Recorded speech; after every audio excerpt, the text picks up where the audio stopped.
Okay.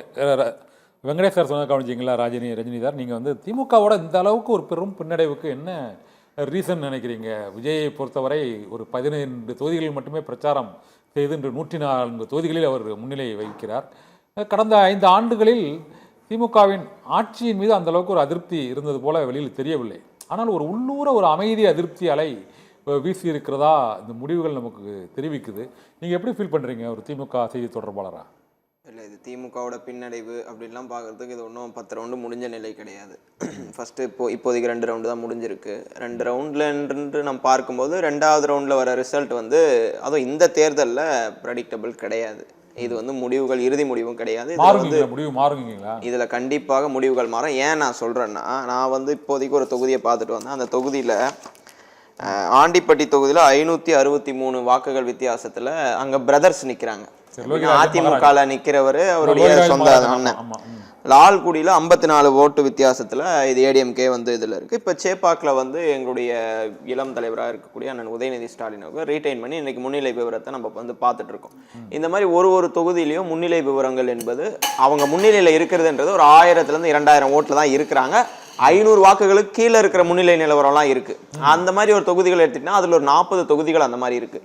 So திமுகவினுடைய கோட்டையாக இருக்கக்கூடிய அந்த பகுதிகளுக்கு வாக்கு என்ன செல்லும் போது அந்த சுற்றுகள் வரும்போது நிச்சயமாக இந்த முடிவுகள் மாறலாம். இந்த முடிவுகள் நீங்கள் அந்த முடிவுகளை பார்த்தாவே தெரியும், யாருக்கும் எந்த பெரும்பான்மையும் இல்லை அப்படின்ற மாதிரி தான் முடிவுகள் நமக்கு காட்டுது. என்னை பொறுத்த வரையில் இப்போது ஒரு 11 மணி, ஒரு 12 மணி வாக்கில் இந்த முடிவுகளில் நிறைய மாற்றங்களை நம்ம எதிர்பார்க்கலாம். இந்த முடிவுகளை வைத்து நாம வந்து எதையும் வந்து ப்ரெடிக்ட் பண்ண முடியாதுன்றது என்னோட ஷாக்கிங்கா இல்லையா உங்களுக்கு?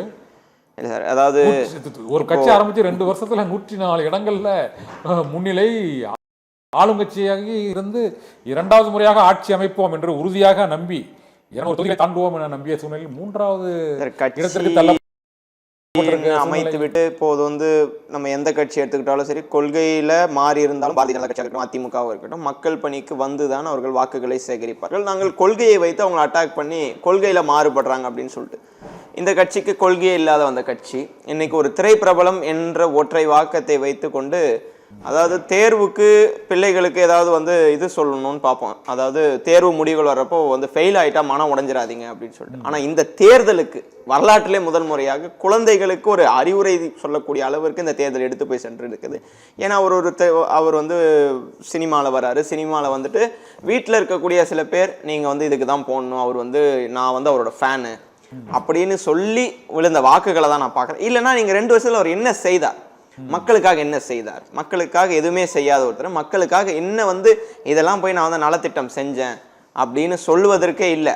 அவர் செய்த திட்டங்கள், அவர் வந்து இவ்வளோ ஸ்வீப் அடிச்சிட்டார்னா அதை நான் ஏற்றுக்கொள்ள மாட்டேன். அவருக்கு விழுந்த வாக்குகள் முழுக்க திரை பிரபலத்திற்காக விழுந்த வாக்குகளே தவிர்த்து அவர் வந்து திரையில வராரு, திரையில வந்து நடிக்கிறாரு. சிரஞ்சீவி வந்து முதலாக அவர் தேர்தலில் வந்து சந்திக்கிறப்ப 16.19% வாக்குகளை வாங்கினார். ஆனால் அவர் இன்னைக்கு எந்த நிலைமையில இருக்காருன்னு தெரியும்.